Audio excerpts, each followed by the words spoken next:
सभी को नमस्कार। ग्रेड सेकंड को लेकर 3-4 दिन से बहुत मैसेज आए हैं आप लोगों के कि सर अंतिम समय के हिसाब से कैसे मैक्सिमम स्कोर करें और आरपीएससी का जो लेटेस्ट पैटर्न है उसके आधार पे अपनी रणनीति में क्या नयापन लेके आए। इन दो बिंदुओं पे विशेष रूप से बात करूंगा। यद्यपि ये वीडियो समग्र सभी बच्चों के लिए है जो पढ़ रहे हैं और वास्तव में सिलेक्शन लेना चाहते हैं। देखो, लास्ट टाइम ये जो टाइम बचता है 35-40 दिन 50 दिन कोई भी प्रतियोगी परीक्षा से हो, ये वो टाइम होता है जहां एवरेज स्टूडेंट और सिलेक्टेड स्टूडेंट दोनों में डिफरेंस होना शुरू हो जाता है। एवरेज स्टूडेंट इस समय होगा तो वही उसी नकारात्मकता के साथ, वो जो जिस तरीके से पहले पढ़ रहा था उसी तरीके के साथ और बढ़ता जा रहा है। सिलेक्टेड स्टूडेंट इस समय क्या करता है, थोड़ा सा बदलाव लेके आता है। और वो बदलाव के लेके आता है, अपनी दिनचर्या में बदलाव लेके आएगा, पढ़ने के तरीके में बदलाव लेके आएगा, न्यूनतम एग्जाम पैटर्न जो आपका नया पैटर्न है उसको एकदम समझेगा और उसके अनुसार उसे कहाँ कहाँ बदलाव लाने की आवश्यकता है वो सब चीजें इस समय वो तय कर चुका होगा। तो ये आपको तय करना है कि आप एवरेज स्टूडेंट हैं या आप वो सिलेक्टेड स्टूडेंट में शामिल होने वाले हैं, क्योंकि यही अंतिम समय तय करता है कि तुम कहां जाने वाले हो। अभी आईपीएल चल रहा है और आईपीएल में एक टीम थी पंजाब किंग्स 11। इतना गजब का खेली है वो टीम, शुरुआती 6 के 6 मैच लगातार जीता और सबको लगने लग गया था कि ये टीम जो है वो आईपीएल की इस बार का विनर बनने वाली है। हम सबको पता है एक बहुत अच्छी टीम थी, बहुत अच्छे कैप्टन थे, बहुत अच्छे खिलाड़ी थे, लेकिन 6 जीत के बाद जो एक प्रकार से उनकी लगातार हार हुई और हार के बाद उन्होंने एनालिसिस नहीं किया, लगातार चलते गए और आज वो टीम जो टॉपर थी आज वो बाहर हो चुकी है। कंपटीशन भी एकदम ऐसा ही है। आप कितने अच्छे हो, कितनी तुमने शुरुआती तौर पे कितनी गजब की पढ़ाई की है, कितना तुमने सिलेबस कवर कर लिया, कितने पीवाईक्यू निकाली, ये सब चीजें धरे के धरे रह जाते हैं यदि अंतिम समय में जब तुम्हारी रणनीति सबसे बेहतरीन होनी चाहिए और तुम वो परफॉर्मेंस नहीं कर पाते हो जो तुम्हें करनी चाहिए। तो शुरुआती दौर इंपॉर्टेंट नहीं होता है, सबसे महत्वपूर्ण दौर यही होता है लास्ट के 35-40 दिन तुम कैसे बिताओगे, किस माइंडसेट के साथ बिताओगे, तय करेगा कि तुम कहां जाने वाले हो। कुछ इंपॉर्टेंट चीजें बता रहा हूं, इनको फॉलो कीजिएगा। पहली चीज जो सबसे इंपॉर्टेंट है, एक तो पेपर हैंडलिंग करना सीखो। पेपर हैंडलिंग समझ रहे हो आप? कि सर पेपर हैंडलिंग क्या होता है? देखो, पेपर हैंडलिंग का मतलब होता है थोड़ी सी एक्सरसाइज करो और ये देखो कि मैं इस पेपर को कर रहा हूं। एक बार जैसे मान लीजिए आपने किसी की भी टेस्ट रिज्यूम की, हमारी की या किसी और की, आपने जैसे ही पेपर दिया उस पेपर को देखने के बाद देखिए कि आपने कितने पर्सन ऐसे थे जिन पे आपको डाउट हुआ, कितने ऐसे पर्सन थे जहां आपने तुक्के लगाए, कितने पर्सन आपने टाइमली कर पाए कि नहीं कर पाए। आपके पास जो टाइम था 2 घंटे थे, उन 2 घंटों में आपने क्या किया, सब्जेक्ट में आपके 3 घंटे थे उसमें आपने कितना किया। तो ये बहुत जरूरी है। यदि पेपर हैंडलिंग करना आपको नहीं आ रहा है, मतलब पेपर को मैनेज करना आपने नहीं सीखा, और ये आरपीसी एग्जाम हॉल में जाके आप मैनेज करना नहीं सीख पाओगे कि मैं तो जाऊंगा और वहां मैनेज कर लूंगा, नहीं। आपको 2 से 3 या 4 पेपर ऐसे देखने चाहिए जिनको आप गलतियों को देखो कि मैं यहां ही गलती कर पाया, टाइम मैनेज नहीं कर पाया, इन पर्सनों में बड़ी मिस्टेक कर गया। ये जब तक नहीं करोगे तब तक आप सिलेक्शन की दौड़ में शामिल नहीं हो। तो पहली इंपॉर्टेंट चीज आपको क्या करनी है, पेपर हैंडलिंग सीखो। मतलब 4 या 5 पेपरों का एनालिसिस करो, गलतियां निकालो और उन गलतियों को दूर करो। नंबर 2, आपके लास्ट टाइम में क्या होता है कि हर कोचिंग, हर यूट्यूबर, हर टेलीग्राम चैनल पे बहुत सारी पीडीएफ्स आती हैं कि साहब ये पढ़ लो, यहाँ से प्रश्न आ जाएगा, ये मैराथन है, जरूर पढ़ो, इस तरीके से पढ़ना चाहिए, बहुत सारी चीजें। मैं कहूंगा कि इन सब चीजों से आपको बचना है। लास्ट टाइम में नया तो कुछ भी नहीं पढ़ना है, कुछ भी नहीं पढ़ना है। केवल आप पीवाईक्यू निकालिए। और पीवाईक्यू भी क्या निकालने हैं आपको, मैं ये कहूंगा कि लास्ट टाइम में आप ज्यादा भी नहीं, आप आरपीसी सेकंड ग्रेड की प्रिपरेशन कर रहे हैं, आप 22, 23, 24, 25, ये 3 या 4 साल के पेपर, 22 को भी आप इग्नोर कर दें कोई फर्क नहीं पड़ेगा, 23, 24, 25 और 26 में यदि कोई आरपीसी का पेपर हुआ है, इन 4 सालों को फॉलो कीजिए, बाकी ज्यादा फॉलो मत कीजिए, क्योंकि पुराना आरपीसी का पैटर्न और वर्तमान आरपीसी के पैटर्न में दिन रात का फर्क है। तो नया कुछ नहीं पढ़ना है, नई कोई भी बुक जो है वो आपको लेके स्पेशली नहीं आनी है। कोई छोटा पार्ट है आपने पहले पढ़ा ही नहीं तो उसकी बात बुकलेट लेके आगे वो अलग चीज है। लेकिन ऑलरेडी आपके पास बुक है और फिर आप कोई दूसरी बुक लेके आ रहे हैं, किसी ने बता दी कि यार ये पढ़ लो, ये ज्यादा बढ़िया है, ऐसा कुछ नहीं होता। आप जो पढ़ रहे हैं वो बढ़िया है, उसी पे विश्वास रखना है, क्योंकि वही आपको बड़ा बनाएगा। यदि आप अचानक से 2 महीने पहले, 1 महीने पहले बुक्स चेंज कर रहे हैं तो मेरे अनुसार ये सही नहीं है। तो ये आप फॉलो मत कीजिए। तीसरा, सर कई बच्चे कहते हैं सर हमने शॉर्ट नोट्स नहीं बनाए। देखो सबसे पहली गलती तो आपको बनाने चाहिए थे, क्योंकि ये लास्ट टाइम में आप रिवाइज कर सकते हो शॉर्ट नोट्स। नहीं बना पाए कोई बात नहीं है, जिस बुक में आपने पढ़ा है, जिस बुक में आपको लगा कि यार ये बिंदु बहुत इंपॉर्टेंट है, आपने अंडरलाइन किया है, ये तो हर बच्चा करता है और ये करना भी चाहिए। कोई बात नहीं, शॉर्ट नोट्स नहीं पढ़े आपने, ये जो अंडरलाइन कर रखी हैं उन चीजों को एग्जाम से 10 से 15 दिन पहले एक बार बहुत अच्छे से रिपीट करके जाना। एक जब भी आप पीवाईक्यू देखते हैं, तो मान लीजिए साइकोलॉजी वाली अपनी अवनी की बुक है, वो आपने ला रखी है, क्योंकि उसमें आरपीएससी के सब प्रश्न है, क्योंकि ग्रेड सेकंड की तैयारी कर रहे हो इसका मतलब ये नहीं कि ग्रेड सेकंड के पेपर देखना है। कई बार होता है मार्केट में ग्रेड सेकंड पीवाईक्यू नहीं, आरपीएससी ग्रेड फर्स्ट के भी पीवाईक्यू देखने हैं, लाइब्रेरी सेकंड ग्रेड के भी देखने हैं, आरपीएससी पीटीआई सेकंड ग्रेड के भी देखने हैं, एसआई के भी देखने हैं, कोई गलती नहीं है। आप केवल सेकंड ग्रेड को फोकस मत कीजिए, क्योंकि आरपीएससी पेपर बना रही है तो फर्स्ट ग्रेड में साइकोलॉजी के प्रश्न वो भी पढ़ के जाने, क्योंकि वो भी आएंगे, रिपीट होंगे। तो आपको थोड़ा सा दिमाग लगाना कि क्या करना है। तो पीवाईक्यू जब भी पढ़ते हैं तो पीवाईक्यू में जो प्रश्न आपको पहली नजर में आ रहा है आपका आंसर, ठीक है, लेकिन जिन प्रश्नों के आंसर आपको नहीं आए उनका गोला लगा लीजिए। वो प्रश्न आपको एग्जाम से 2 या 3 दिन, 4 दिन, 5 दिन पहले एक बार रिपीट करके जाने हैं। केवल वही प्रश्न जिनके प्रश्न आपको आंसर नहीं आए थे, जिनके ऊपर आपको डाउट लगा था, उनके गोले करने हैं और उन प्रश्नों को आपको पढ़ के जाना, बाकी कुछ है मत पढ़ना। ये 3 चीजें तो स्पेशली आपको हर बच्चे को करना है, ठीक है। एक मैं फिर भी कहूंगा कि आप लोगों ने कर लिया होगा, नहीं किया तो कोई बात नहीं। मॉडल पेपर का मतलब ये होता है, कई बार कहते हैं सर मॉडल पेपर लाएंगे नहीं लाए। मॉडल पेपर वही लेके आए जो पीवाईक्यू बेस हो। जैसे हमने सेकंड ग्रेड में एक बुकलेट निकाली, ये बुकलेट थी सेकंड ग्रेड की, ठीक है, लेकिन इसमें जो साइकोलॉजी के प्रश्न हो, चाहे ज्योग्राफी के प्रश्न हो, चाहे कॉन्स्टिट्यूशन संविधान पॉलिटी वाले प्रश्न हो, ये सब हमने पीवाईक्यू बेस बनाए। उसके नीचे एक्सप्लेनेशन डाली, उससे क्या होता है पूरा प्रश्न कवर हो जाता है। और उसमें जो मॉडल पेपर है, क्या उनमें कथन कांड वाले प्रश्न हैं कि नहीं है, कूट संकेत वाले प्रश्न हैं कि नहीं है, ऐसे मॉडल पेपर निकाल दे तो कोई मतलब ही नहीं है। आप अभ्यास हमेशा हार्ड से हार्ड करो, क्योंकि जब अभ्यास हार्ड से हार्ड करोगे तो पेपर यदि हार्ड आता है तो आपको वहां जाके आप मैनेजमेंट कर पाओगे। और आपने मॉडल पेपर के नाम पे आप बहुत ने वन लाइनर वाले प्रश्न आपने देख लिए, 4 ऑप्शन वाले प्रश्न देख लिए, तो कोई मतलब नहीं है। तो थोड़ा सा जो एक्सरसाइज करो वो अच्छे लेवल के मॉडल पेपर, या मैं तो ये कहूंगा पीवाईक्यू भी देख लेते हो तो बहुत बढ़िया है। तो ये चीज बहुत जरूरी है। तीसरा, अमूमन ये गलती करते हैं जो मैं बता रहा हूं आपको कि आप लोग सब करते होंगे, नहीं करनी चाहिए। जैसे आपने कोई टॉपिक पढ़ा, इस समय एक तो ये चीज तय हो जानी चाहिए कि आपको हाई स्कोरिंग टॉपिक क्या है और ऐसे टॉपिक कौन से हैं जो आपके वीक हैं। ये एग्जाम से 40 दिन पहले एकदम से तय होना चाहिए। मुझे पता है कि साइकोलॉजी मुझे 21 सदी के क्वेश्चन नहीं आते, तो मेरा हाई प्रायोरिटी वाला टॉपिक और नया जुड़ा प्रश्न आएगा। समझ गए आप? ये दिमाग में रखो। आपके करंट के अंतर्गत क्या प्रश्न आते हैं? स्पोर्ट्स से सबसे अधिक प्रश्न आते हैं, और स्पोर्ट्स में पिछले मार्च, अप्रैल और मई 3 महीनों पे सबसे अधिक फोकस करना है। तो आपके दिमाग में होना चाहिए कि मार्च, अप्रैल, मई में इंडियन ट्राइबल्स गेम्स हुए, रजत चौहान बाहर गए, एशियाई तीरंदाजी प्रतियोगिता हुई, ठीक है, अभी राजस्थान में पुरस्कार दिया गया है, किसको दिया गया? अनिल लेखरा को दिया गया है। तो ये सब चीज दिमाग में चलनी चाहिए कि स्पोर्ट्स में वो चीजें कौन सी हैं जो मुझे पढ़ के जानी है। राजस्थान की हाल में ही जो नई योजना शुरू की गई है, रथ योजना वाली, वो क्या है, उसमें कितने विभागों को शामिल किया गया है, तो ये पता होना चाहिए कि इस समय हाई प्रायोरिटीज वाले टॉपिक कौन से हैं। नंबर 2, पूरे सिलेबस में मैंने देखा कि मेरे इंडियन फर्स्ट पेपर में इकोनॉमिक वाले 5 प्रश्न आते हैं, वो कमजोर है, डाटाबेस आता है, आर्थिक समीक्षा से आता है, तो वो मैं इस समय प्रायोरिटी से तैयार करूंगा। समझ रहे हो? इंडिया और वर्ल्ड ज्योग्राफी मैंने कभी नहीं पढ़ी है, तो इंडिया और वर्ल्ड ज्योग्राफी को मैं एक बार, 2 या 3 बार रिवाइज करूंगा। लेकिन मान लीजिए कि मैंने अपना कोई ऐसा पार्ट है, जैसे कोई भी ऐसा पार्ट है जो मैंने बहुत अच्छे से पढ़ रखा और मुझे उसमें कोई प्रॉब्लम्स नहीं आ रही जब पीवाई को एनालिसिस कर रहा हूं, तो उसको कम टाइम दीजिए। जो आपके वीक वाले टॉपिक हैं उसको मैक्सिमम टाइम दीजिए। पीवाईक्यू 3 साल के आधार पर तय कीजिए कि कौन सा सबसे स्ट्रॉन्ग टॉपिक है, कौन सा नहीं है। तो ये चीजें आपके दिमाग में चलनी चाहिए कि ये मेरे हाई, मतलब वोटेज वाले टॉपिक हैं और ये मेरे बहुत वीक टॉपिक हैं, तो वीक को छोड़ना नहीं है।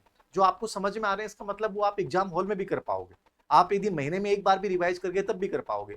लेकिन जो आपके सबसे कमजोर टॉपिक हैं और जहां से सबसे अधिक प्रश्न आते हैं, उनको आपको मेरे अनुसार रिवीजन में ज्यादा टाइम देना चाहिए। मैं तो खैर यही करता था, आप लोग क्या करते हैं पता नहीं है। एक जैसे ही कोई टॉपिक पढ़ लेते हैं तो उसके बाद रिकॉल, सब कुछ पढ़ना सिलेक्शन का आधार नहीं होता है, ये फीड कर लो दिमाग में। सब कुछ पढ़ना सिलेक्शन का आधार नहीं होता, सबसे इंपॉर्टेंट आधार होता है कि आप कितना रिकॉल कर रहे हो, कितना रिवीजन कर रहे हो। तो इंपॉर्टेंट ये है, जैसे टॉपिक पढ़ो 10 मिनट उसका एनालिसिस करो। आंख बंद करके पूरे टॉपिक को समझो। यदि आपने टॉपिक पढ़ा और तुरंत अगले टॉपिक पे पढ़ गए, क्योंकि मेरे पास लगभग आप लोगों की काउंसलिंग सेशन में यही सेशन बुक होते हैं, सर डर लग रहा है, सर कुछ भी याद नहीं है, ऐसा लगा है कि 5 दिन पहले टॉपिक पढ़ा था सब भूल गए। ये क्यों हो रहा है? क्योंकि आप एनालिसिस नहीं कर रहे हो। जैसे टॉपिक पढ़ा उसके बाद पूरा टॉपिक, जैसे मान लीजिए आपने साइकोलॉजी में 21 सदी कौशल पढ़ा, तो 21 सदी कौशल पे पूरा माइंड एनालिसिस करो। इसके अंतर्गत फ्लिप्स ये होते हैं, जीवन लर्निंग स्किल क्या होते हैं, यहाँ से ये प्रश्न बन सकता है, पी किस फ्रेमवर्क के प्रश्न बन सकता है। मतलब पूरा का पूरा 5 मिनट एनालिसिस करने से वो टॉपिक आपके लॉन्ग टर्म मेमोरी में धारण हो जाता है। ये एनालिसिस करने की आदत डालो, या ग्रुप डिस्कस कर सकते हो तो डाली आदत, ये बहुत जरूरी होती है। कई लोग कहेंगे कि लाइब्रेरी मत जाओ, ये मत करो, आपको जो अच्छा लगता है वो करो, लेकिन जो चीज करनी है वो तो करो। कम से कम एनालिसिस नहीं कर रहे हो, ये गलती है। ग्रुप डिस्कशन आपको 1 घंटे कोई अच्छा बच्चा यदि आपको मिलता है तो ग्रुप डिस्कशन टॉपिक पढ़ाइए, उससे वो टॉपिक पूरा क्लियर हो जाता है, भूलोगे नहीं। तो ये चीजें बहुत जरूरी हैं। एनालिसिस करना क्या महत्वपूर्ण था, क्या इसमें इंपॉर्टेंट नहीं था। एनालिसिस नहीं करोगे तो आपने पूरा टॉपिक रट ही नहीं सकते आप। पूरे टॉपिक में कोई भी टॉपिक को आपने पढ़ा, मान लो 20 पेज का एक टॉपिक पढ़ा, 20 पेज में आप मान के चलिए 6 या 7 पेज का कंटेंट इंपॉर्टेंट है, बाकी सब कचरा होता है। ये कब पता चलेगा? जब एनालिसिस करोगे, जब 2022 24 25 के पेपर देखे तो पता चल गया ये चीजें नहीं पढ़नी, ये चीज पढ़ के जानी। तो एनालिसिस करो, उससे दिमाग खुलता है, वो लंबे समय तक वो याद रहता है। नंबर 4, सर ये नया पैटर्न क्या है, ये कुछ भी नहीं समझ में आ रहा है, और इस पैटर्न के अकॉर्डिंग हम क्या बदलाव लेके आए। तो देखो न्यू पैटर्न क्या है, मैं सिंपल से बात बता दूं। न्यू पैटर्न में आपके सामने जो प्रश्न आ रहे हैं, अभी यूपीएससी का पेपर आया है, इतना गजब का आया है कि लोगों के मतलब छक्के उड़ गए, कोचिंग फेल हैं, जितने भी यूट्यूबर्स हैं वो सब फेल हैं, कुछ नहीं आया। पीआईबी बेस पूरा करंट आया। पीआईबी का जिसने इंपॉर्टेंट पढ़ लिया, सरकार की वर्तमान नीतियां परिप्रेक्ष्य को पढ़ लिया, वो यूपीएससी प्री क्लियर कर रहा है बेटा। ये चीज आने वाले टाइम में हर कंपटीशन में होने वाली है, और आरपीएससी तो ऑलरेडी इस चीज के ऊपर काम कर रही है। मैंने जैसे कहा कि करंट कहाँ से पढ़ रहे हैं, तो करंट राजस्थान का आएगा, लेकिन राजस्थान में जो मैंने पीआईबी बेस राजस्थान की इंफॉर्मेशन है वो तो कम से कम अच्छे से पढ़ के जाएं। सूजो साहब पढ़ रहे हैं, बहुत अच्छी बात है। तो ये थोड़ा सा अपना नजरिया बदलिए, नया पैटर्न क्या है। तो नया पैटर्न आप यूपीएससी का देखो चाहे आरपीएससी का देखो, 3 टाइप के प्रश्न ज्यादातर आ रहे हैं।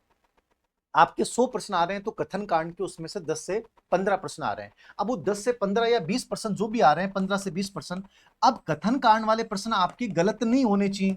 अब एक तो ये कि रोना रोते रहो सर कथन कांड के प्रश्न सही कैसे करें, मैं कह दूंगा कथन कांड के प्रश्न सही करने बीच में क्योंकि लगा दो, ये कोई आधार नहीं है। ये कोई आधार नहीं है, क्योंकि कई बार कई जगह क्योंकि लगेगा और आपको लगेगा यार क्योंकि लग रहा था हमने कर दिया गलत हो गया। ये कोई बेस नहीं है। आपको समझना पड़ेगा, एक्सरसाइज करनी पड़ेगी, अभ्यास करना पड़ेगा ऐसे प्रश्नों का। आप साइकोलॉजी में, मैंने ये जो किताब निकाली हमने, या टेस्ट सीरीज में जो प्रश्न डालता हूं साइकोलॉजी में, मैं हर पेपर में 20 प्रश्न बनाता हूं, उसमें से 5 प्रश्न कथन कांड के डालता हूं। यदि आप अभ्यास कर लेते हो ऐसे प्रश्नों का तो आपके प्रश्न गलत होना बंद हो जाते हैं। तो सिंपल सा तरीका क्या है, क्योंकि वाला बिंदु अकेला नहीं बैठेगा, आपको समझना पड़ेगा कि इन प्रश्नों का समाधान क्या है। एक्सरसाइज करो, अच्छे लेवल के प्रश्न जैसे मान लो मैंने बनाए, किसी और ने बनाए, तो उन प्रश्नों को आप बार बार निकालिए, उससे ऑटोमेटिक प्रश्न सही होने शुरू हो जाएंगे। चीजें आप पेट में सीख के नहीं आओगे, लेकिन करोगे तो चीजें हो जाएंगी, नहीं करोगे तो कुछ नहीं होगा। नंबर 2, कूट संकेत वाले प्रश्न आ रहे हैं। कूट संकेत मतलब आपके सामने 4 5 6 कथन आएंगे, उसमें से 1 2 3 4, ये प्रश्न मान लीजिए, आप ये मान के चलिए 30% प्रश्न ऐसे आ रहे हैं पूरे पेपर में, और ये प्रश्न तय करते हैं कि तुम कहां जाने वाले हो। क्योंकि नॉर्मल प्रश्न, सीधा प्रश्न हो तो हर कोई बच्चा कर देगा। अब जितने भी कूट संकेत वाले प्रश्न है, चाहे यूपीएससी हो चाहे आरपीएससी हो, मैं आपको बताऊं, बहुत गजब की बात बोल रहा हूं, इसको नोट करना। आप देखना इन प्रश्नों में 4 5 वर्ड हैं, कहीं भी कूट संकेत वाले प्रश्नों में सही कथन गलत चयन में ये ऑप्शन आता है केवल, ठीक है, पूर्णतः है, ठीक है, सभी,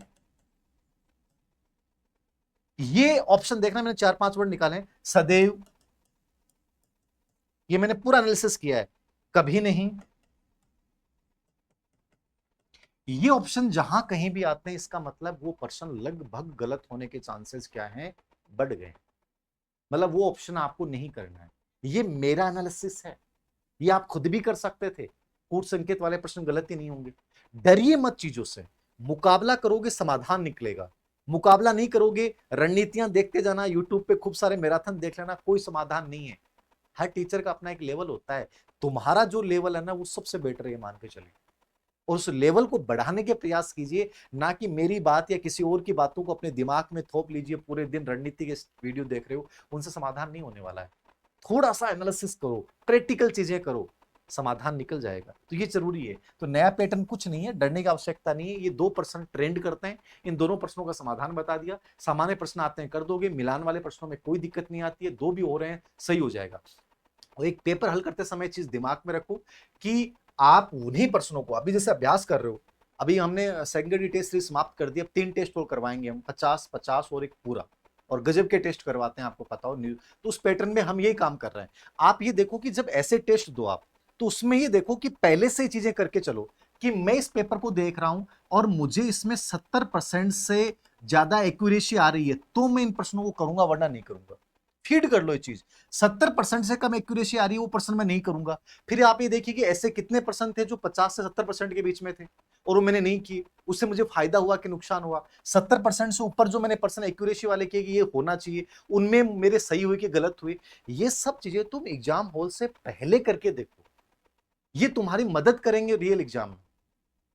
तो थोड़ा सा 2 या 3 पेपर लेके उनका एनालिसिस करोगे ना, समझ में आएगा। इसमें हमने सब पेपर डाले हैं, इसमें थोड़ी सी मेहनत करो, ऑटोमेटिकली चीजें सही होने लग जाएंगी। आपको लगेगा कि हाँ चीजें सही हो रही हैं। तो एक प्रैक्टिकल जितना करोगे ना यूट्यूब पे देखने से बेटर है कि खुद प्रैक्टिकल करो, ज्यादा बढ़िया है। एक चौथी चीज जो आप लोग मेरे सामने बार बार रख रहे हैं, सर टाइम मैनेजमेंट नहीं हो रहा। टाइम मैनेजमेंट क्यों नहीं हो रहा? टाइम मैनेजमेंट इसलिए नहीं हो पा रहा कि हम तय नहीं कर पा रहे हैं कि हमारी प्रायोरिटीज क्या है। मैंने आपको पहले ही बोला था 12 बजे से पहले 5 या 6 घंटे निकालिए। फिर नंबर 2, टाइम मैनेजमेंट में आपको क्या देखना है? सब कुछ नहीं पढ़ना है।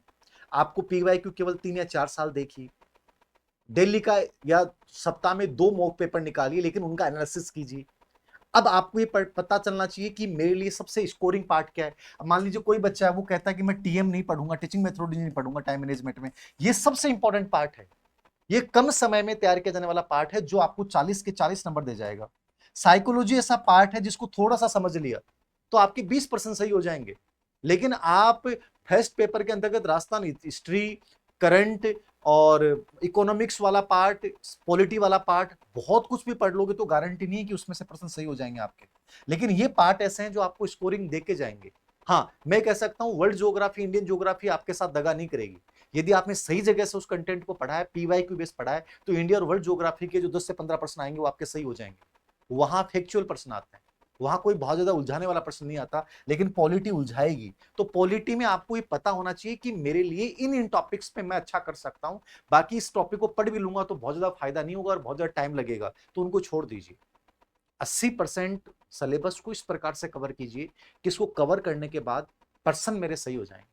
ऐसे नहीं है कि तुम 90% पढ़ रहे हो, 100% पढ़ रहे हो, लेकिन आप ऐसे टॉपिक भी पढ़ गए कि जिनको पढ़ने के बाद आपके पर्सन सही नहीं होते हैं, तो वहां टाइम खराब नहीं करना है। टाइम मैनेजमेंट का मतलब यह है कि आपको ये देखना है कि मेरा कोर पार्ट क्या है, जो मुझे जरूर करना चाहिए और जिसको करने के बाद 100% रिजल्ट आएगा। 100% रिजल्ट आएगा, वो टॉपिक्स की पहचान कीजिए आप, तो कम से कम वहां कर सकते हो। तो ये चीजें आपको कोई दूसरा नहीं बताएगा, आपको खुद करना है। तो मैक्सिमम मॉर्निंग टाइम निकालिए, हाई प्रायोरिटीज वाले टॉपिक तय कीजिए, कौन से पार्ट में कहां से क्या मैं बेस्ट कर सकता हूं, ये चीज तय कीजिए। और ये कोई दूसरा टीचर नहीं बताएगा, ये आप जब खुद पूरा सिलेबस लेके बैठोगे, पेपर एनालिसिस करोगे, समझ में आ जाएगा कि यार ये मेरे लिए सबसे अच्छा पार्ट है, मैं इसको नहीं छोड़ सकता। अब सब्जेक्ट में आप नहीं छोड़ सकते, सब्जेक्ट में क्या रहा है, आप एनसीईआरटी की बुक्स को छोड़ रहे हैं तो मूर्खता कर रहे हैं। समझ रहे हो? आप सब्जेक्ट में मॉडल पेपर कितने निकाल लो, कोई फर्क नहीं पड़ेगा। लेकिन उस सब्जेक्ट में वो टॉपिक जो आप कवर नहीं कर पाए, उनके 2 या 3 साल के अच्छे लेवल के पेपर निकाले। मॉडल पेपर से बेटर है कि अच्छे लेवल के पेपर निकाले। तो ये चीजें आपको करनी पड़ेंगी, टाइम मैनेजमेंट ऑटोमेटिक हो जाएगा। और एक ही ज्यादा गिल्ट मत किया करो कि मेरा 20 दिन खराब हो गए, 25 दिन खराब हो गए, सर अब कैसे करूं। जो गया वो तो वापस नहीं आ सकता। आपकी जो भी गलती रही, आपने टाइम खराब कर दिया। अब ये देखो कि ये 40 दिन मेरी जिंदगी बना सकता है। इस 40 दिन को मैं जी गया तो शायद बहुत बेहतरीन हो जाएगा। तो पुरानी चीजों पे गिल्ट करने से कुछ नहीं होने वाला, पुरानी असफलताओं पे गिल्ट करने से कुछ नहीं होगा। बेटर ये है कि प्रेजेंट पे फोकस करो और टाइम मैनेजमेंट इस आधार पे करो कि मेरे लिए इस समय सबसे इंपॉर्टेंट क्या है। तो इसके अनुसार ऑटोमेटिक चीजें हो जाएंगी। और जहां पढ़ रहे हैं ना वहीं पढ़िए। आपको घर पे बैठ के पढ़ना अच्छा लग रहा है, लाइब्रेरी में बैठ के पढ़ना अच्छा लग रहा है, या छत पे बैठ के पढ़ना अच्छा लग रहा है, जहां आपको लग रहा है वो सुनिए, किसी और की मत सुनिए। कोई आपकी परिस्थितियों को नहीं समझ सकता कि आप कहाँ पे हो, आप खुद समझ सकते हैं। मुझे जहां अच्छा लगेगा, मैंने पूरी पढ़ाई लगभग सिलेक्शन जितने लिए वो घर से लिए, तो मेरे लिए घर बेटर था। क्योंकि मुझे कोई डिस्टर्ब करने वाला नहीं था। तो ये चीज आप तय कीजिए कि सर बेटर हमारे लिए लास्ट टाइम में क्या होता है। ये सब की अलग अलग रणनीतियां होती हैं। कोई लाइब्रेरी में अच्छा पढ़ लेता है, तो लाइब्रेरी में आपको अच्छा लग रहा है तो निश्चित रूप से जाइए। ये मत सोचिए कि लोग कहते हैं लाइब्रेरी में लोग पढ़ाई नहीं करते, अरे सब थोड़ी होता है ऐसा, लाइब्रेरी से तो दुनिया भर के बच्चे निकलते हैं। ये सब गलत धारणा है, पहले से मत सोचिए, आपको क्या बेटर लगता है वो कीजिए। और लास्ट बात मैं कहूंगा, एग्जाम से पहले ये नकारात्मकता और डर जो है ना वो छोड़िए कि अब ऐसा लग रहा है सर अब कुछ नहीं होगा। डर को कंट्रोल करने का तरीका यही है कि जब भी नेगेटिव थॉट आए उसको पॉजिटिव थॉट में बदलिए, थोड़ा सा मेडिटेशन कीजिए, थोड़ा सा फिजिकल वर्क कीजिए, वॉकिंग के साथ पढ़ना सीखिए। और सोशल मीडिया में कहूंगा कंप्लीटली बंद कर दो। सोशल मीडिया पे जो लगभग फाइलें आ रही हैं उनको बंद कीजिए। हो सकता है 2 या 4 5 चैनल कोई अच्छे भी हों, उनको फॉलो रखिए, लेकिन हर चीज देखनी जरूरी नहीं होती है, हर चीज सुननी जरूरी नहीं होती है, हर चीज फॉलो करनी जरूरी नहीं होती है। केवल वही फॉलो करें जिनसे आपको इंप्रूवमेंट होता है, वही देखिए जो आपके लिए काम का, वही सुनिए जिनसे आपको सच में आगे बढ़ने की एक मोटिवेशन मिल रहा है। बाकी चीजों को इग्नोर कीजिए। इस समय नकारात्मकता ज्यादा आएगी, डर ज्यादा आएगा, बहुत सारी चीजें ज्यादा आएंगी। तो उनमें से आप क्या लेते हो ये तय करता है कि तुम सेलेक्टेड में शामिल होने वाले हो या वही एवरेज स्टूडेंट में शामिल होने वाले हो। बाकी मैं ये कहूंगा कि टीएम टीचिंग मेथड पे फोकस कीजिए, साइकोलॉजी पे फोकस कीजिए, क्योंकि यहाँ दगा नहीं मिलेगा, पढ़ोगे तो 100% रिजल्ट आएगा। फर्स्ट पेपर में इंडिया वर्ल्ड ज्योग्राफी को मत छोड़ना। करंट में जो मैंने कहा है, मार्च अप्रैल और मई, इन 3 महीनों पे ज्यादा फोकस करना। मार्च अप्रैल और मई सेकंड ग्रेड वाले बच्चे, इन 3 महीनों की जो मैंने मार्च अप्रैल की तो मैंने पीआईबी का भी डाला आपके सामने, और मई का और अपन डाल देंगे, मैं करवा भी दूंगा राजस्थान का। बाकी दैनिक भास्कर की जो न्यूज या पत्रिका की जो न्यूज है जिसमें चर्चित रही है, कोई योजना है, ठीक है, स्पोर्ट्स से संबंधित चीजें हैं, कोई बहुत ज्यादा नहीं है, क्योंकि राजस्थान का आएगा तो आप इसमें मेहनत कर सकते हो, ये 10% आपके सही हो सकता है। और प्रश्नों का एक बार एसआई वाले पेपर देखना करंट के, तो उससे आपको लगेगा कि ऐसी लैंग्वेज आएगी तो उनका थोड़ा सा अभ्यास करोगे तो चीजें हो जाएंगी। और बाकी करंट में जो भी पढ़ रहे हो, चाहे क्रोनोलॉजी पढ़ रहे हो, चाहे मोमल पढ़ रहे हो, या किसी का वार्षिकांक पढ़ रहे हो, उसको बदलिए मत। जो पढ़ रहे हो वो बेटर है। अब क्रोनोलॉजी बढ़िया आती है, लगभग चीजें शामिल होती हैं, बस थोड़ा सा अपना एस्पेक्ट भी डालिए चीजों को लेकर, फिर चीजें आसान हो जाएंगी। और अभ्यास ज्यादा ज्यादा कीजिए। मैं कहूंगा कि रिवीजन, कई बच्चों ने पूछा कि सर रिवीजन कितनी बार करें लास्ट टाइम के हिसाब से। मैं तो कहूंगा रिवीजन जितना बेटर कर सकते उतना कर लीजिए। देखो 100% सिलेबस का तो हो नहीं पाएगा, तो आपको ये देखना है कि ये 50% टॉपिक ऐसे हैं जो हाई स्कोरिंग है, और ये मेरे बार बार भूल रहा हूं, तो वो 50% टॉपिक को आप कम से कम 3 बार रिवाइज कर लो एग्जाम से, ठीक है। आपके 20% टॉपिक ऐसे होंगे जो आपने पहले भी पढ़ रखे हैं, राजस्थान इतिहास कला संस्कृति वाले टॉपिक, या पॉलिटी में कोई ऐसा टॉपिक है, या साइकोलॉजी में कोई टॉपिक है, तो उसको आप लास्ट 1 या 2 बार रिवाइज कीजिए, ठीक है। कोई टॉपिक ऐसा है जो अप्लाइड आता है, तो अप्लाइड टॉपिक को लास्ट 1 बार रिवाइज कर लीजिए, अभी कर लीजिए, बाद में भी वो याद रह जाएगा। ऐसे मान लीजिए 10% या 15% टॉपिक हैं जो अप्लाइड टाइप हैं, तो उसको केवल 1 बार रिवाइज कीजिए। ये चीजें आपको तय करनी है। और वो टॉपिक जो आपको लगता है कि 15% टॉपिक ऐसे हैं जो मेरे बहुत वीक हैं, जो मैं अभी पढ़ नहीं पाया हूं, उनका तरीका यही है कि आप उनके एक तो पीवाईक्यू निकाल लीजिए या उनका वन लाइनर पढ़ लीजिए। उस पूरे टॉपिक को शुरुआत से लेकर लास्ट तक पढ़ने की कोशिश मत कीजिए, क्योंकि अब इस समय आप याद नहीं कर पाएंगे, वो आपने पहले नहीं पढ़ा तो नहीं कर पाएंगे। तो 15% टॉपिक जो आपने पढ़े ही नहीं है या जो देखे ही नहीं है, उनमें आप यही कर सकते हो लास्ट टाइम में कि उनके सिर्फ पीवाईक्यू निकाल लो, या कोई वन लाइनर उसकी कोई फैक्ट्स हैं तो वो देख लीजिए। आ जाएंगे तो ठीक है, नहीं कोई डरने की आवश्यकता नहीं। आप यदि 70% सिलेबस को बहुत एक्यूरेसी के साथ कवर कर गए ना, तो आप सेकंड ग्रेड टीचर बन रहे हैं। और सबसे बड़ी बात है कि 10,000+ वैकेंसियां हैं। ग्रेड फेस्ट में वैकेंसियां नहीं बढ़ाई, लेकिन आपकी वैकेंसियां बढ़ाने का प्रस्ताव है, आरपीएससी के पास पहुंच गया है, तो ये बहुत बड़ी चीज है। तो इसको थोड़ा सा फॉलो कीजिए, खुद पे विश्वास रखिए, बाहर ज्यादा भटकने की आवश्यकता नहीं है, निश्चित रूप से बहुत अच्छा कर पाओगे, मैं ही मानता हूँ। खुद पे विश्वास है, माइंडसेट पॉजिटिव है, और थोड़ा सा ये विश्वास रखोगे कि हाँ लास्ट टाइम तक टिके रहना है, मन से हार नहीं मानना। पंजाब किंग्स 11 लास्ट टाइम में मन से हार मान गई, और वो एक स्ट्रॉन्ग टीम बाहर हो गई। ये हमारे जीवन की सबकी कहानी है। लास्ट तक टिके रहना, उत्साह से चलता रहना, ये बहुत इंपॉर्टेंट करता है। आप कितने मजबूत हो ये तय नहीं करेगा, आप कितने अच्छे तरीके से चीजों को करते हो ये तय करता है कि तुम कहां जाने वाले हो। तो आप सबको बहुत सारी शुभकामनाएं। एग्जाम से पहले अपन और सेशन करेंगे, ग्रेड फर्स्ट के एग्जाम के बाद में साइकोलॉजी और टीचिंग मेथड्स को लेकर कुछ सेशन करूंगा, और राजस्थान करंट को लेकर भी कुछ सेशन कर लूंगा, जिससे आपको काफी हेल्प मिल जाएगी एग्जाम के लिए। धन्यवाद।